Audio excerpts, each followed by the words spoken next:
Officer Ben Carter never imagined a sound could unmake him. For 15 years, the world had spoken to him in a language of sirens, terse radio calls, and the clipped, formal cadence of the courtroom. His life was a fortress built of procedure and protocol, and its most steadfast guardian was Zeus, a 7-year-old German shepherd whose loyalty was as precise and unquestionable as the commands Ben gave him. Their partnership was a thing of clean lines and sharp angles, a functional respect forged in training yards and tense standoffs. Ben fed him, groomed him, and ran drills with him. In return, Zeus found contraband, tracked suspects, and watched Ben's back with an unwavering, silent focus. He was, in Ben's carefully ordered mind, the best tool an officer could ask for. But on a Tuesday night in late October, with a low-bellied storm gathering over the pines that crowded his property, Zeus made a sound that had no place in their shared vocabulary. It began as a low, guttural moan, a sound that snagged on the edges of Ben's sleep and pulled him from a dream of empty hallways. He rolled over, the worn springs of his mattress groaning in protest. The digital clock on his nightstand glowed a stark 2:17 a.m. The sound came again, louder this time, threading through the rising whistle of the wind. It wasn't a bark of alert, or the territorial growl he'd use for a passing deer. This was a cry, thin and sharp, laced with a desperate sorrow that felt unnervingly human. It was the sound of a creature in profound pain. Ben sat up, his heart thumping a sudden, heavy rhythm against his ribs. Zeus never made noise at night. Never. The dog's kennel, a spacious and secure run 50 feet from the back porch, was a domain of disciplined silence. His first thought was injury. A snake, maybe, or a leg caught in the fencing. He swung his legs out of bed, his feet finding the cool wood of the floor. He pulled on a pair of jeans and a sweatshirt, the fabric doing little to ward off the sudden chill in the room. Outside, the wind hammered a loose shutter against the side of the house, a frantic, irregular drumming. He grabbed the heavy mag light from the kitchen counter, its familiar weight a small comfort in his hand. The beam cut a clean, white circle on the back door as he unlocked it. The moment he stepped onto the porch, the wind hit him, carrying the scent of rain and damp earth. The crying was clearer now, a sustained, heartbreaking keen that seemed to be torn from the very depths of the dog. It made the hairs on Ben's arms stand on end. He walked quickly across the wet grass, the flashlight beam bouncing ahead of him. The kennel came into view, a dark shape against the even darker wall of the forest. Zeus was a frantic silhouette inside, pacing the length of the enclosure, his head raised to the sky. "Zeus?" "Easy, boy," Ben called out, his voice firm, automatic. The command was swallowed by the wind. Zeus didn't even seem to register it.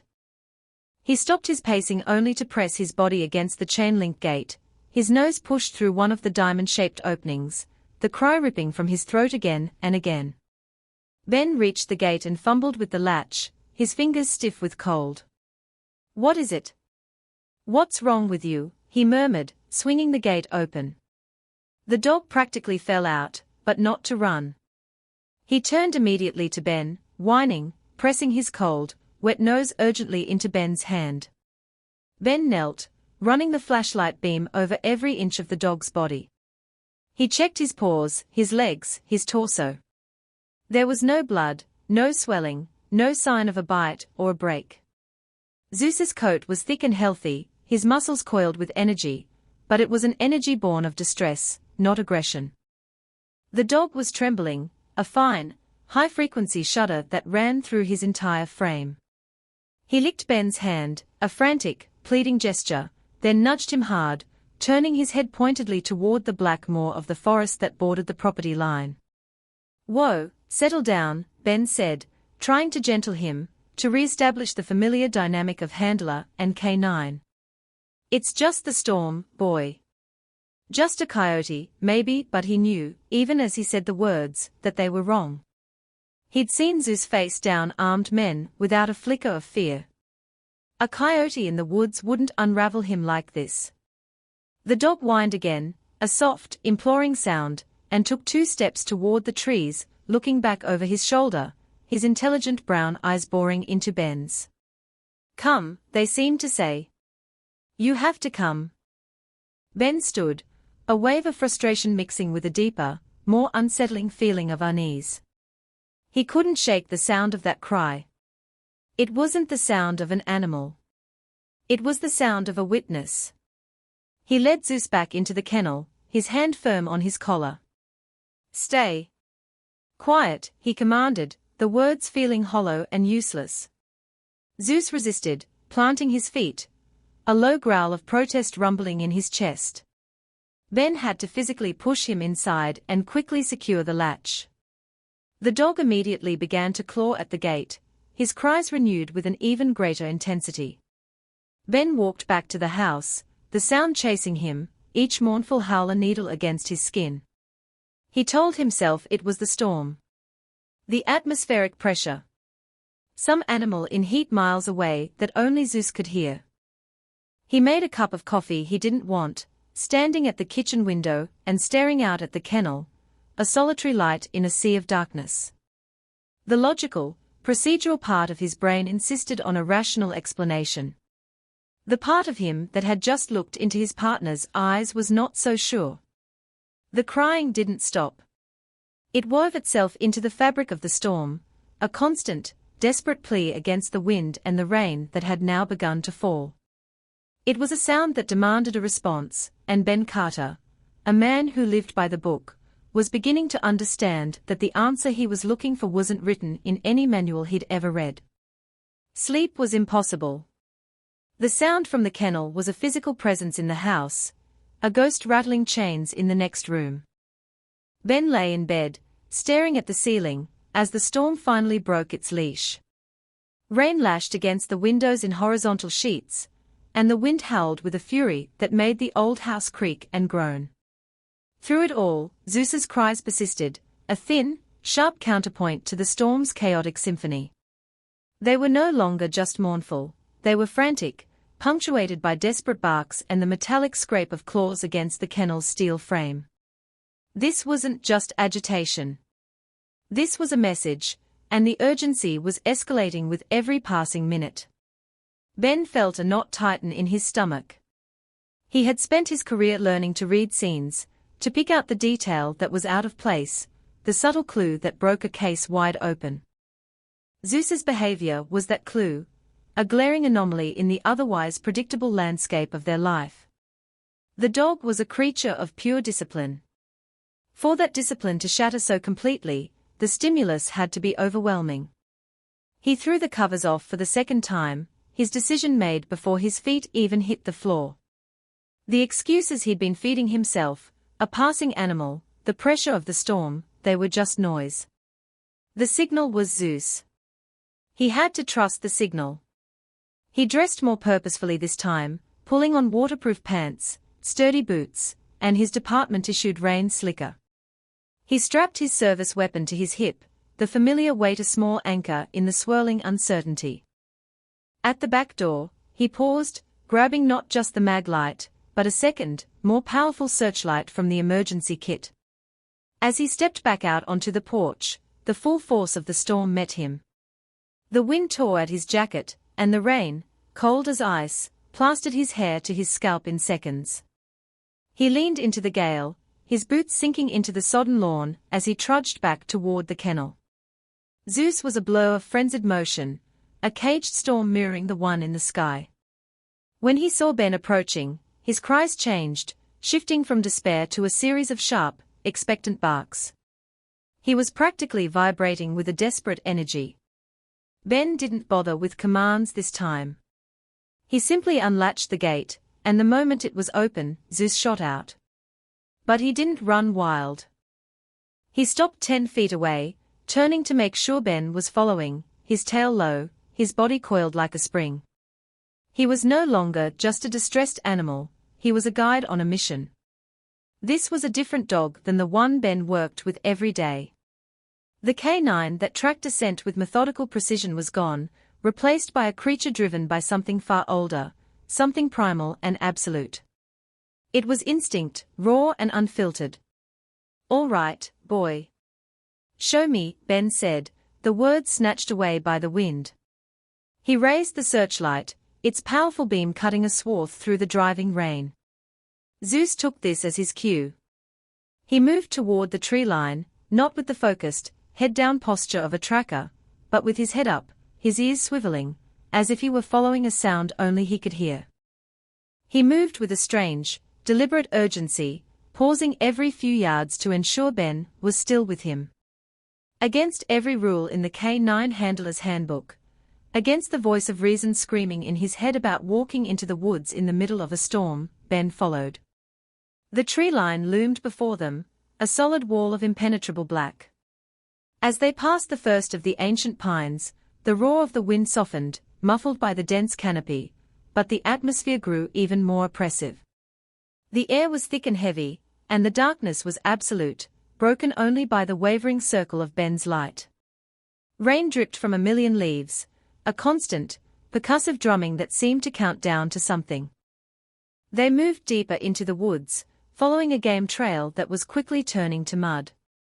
Branches, slick with rain, whipped at Ben's face, and unseen roots threatened to trip him with every step. His light danced over a landscape of dripping ferns, moss-covered logs, and the pale, ghostly trunks of birch trees.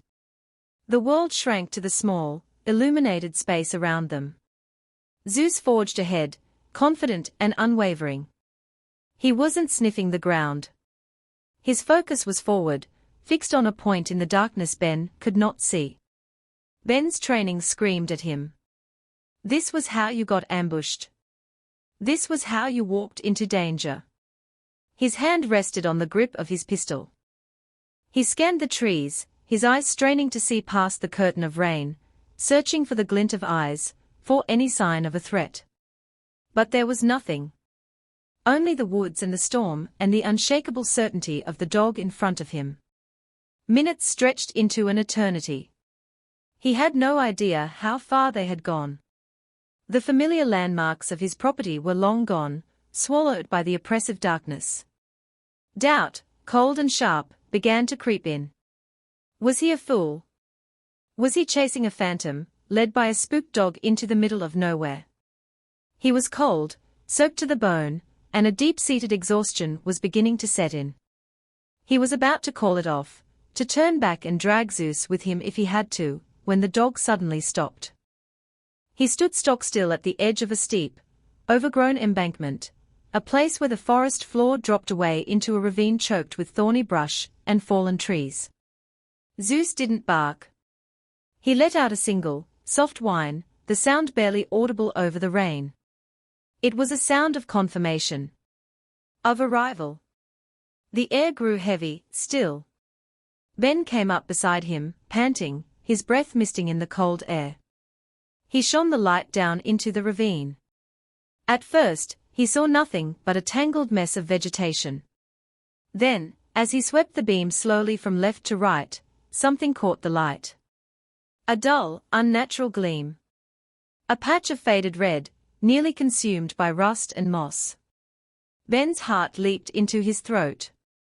He scrambled a few feet down the slippery embankment, grabbing onto a tree root for balance. He aimed the beam again, holding it steady. It was a car. Or what was left of one. An old station wagon, half buried in the mud and leaves, its roof caved in, its windows shattered. It looked as if it had been there for a decade, a forgotten metal corpse being slowly reclaimed by the forest. It must have crashed off the old, abandoned logging road that ran a quarter-mile north of his property, a road no one had used in years. It was a tomb. A relic. But as he stood there, frozen, a new sound reached him, carried on a lull in the wind. It was faint, impossibly so, a thin, intermittent whimper. It wasn't the wind, and it wasn't an animal. It was the sound of a child.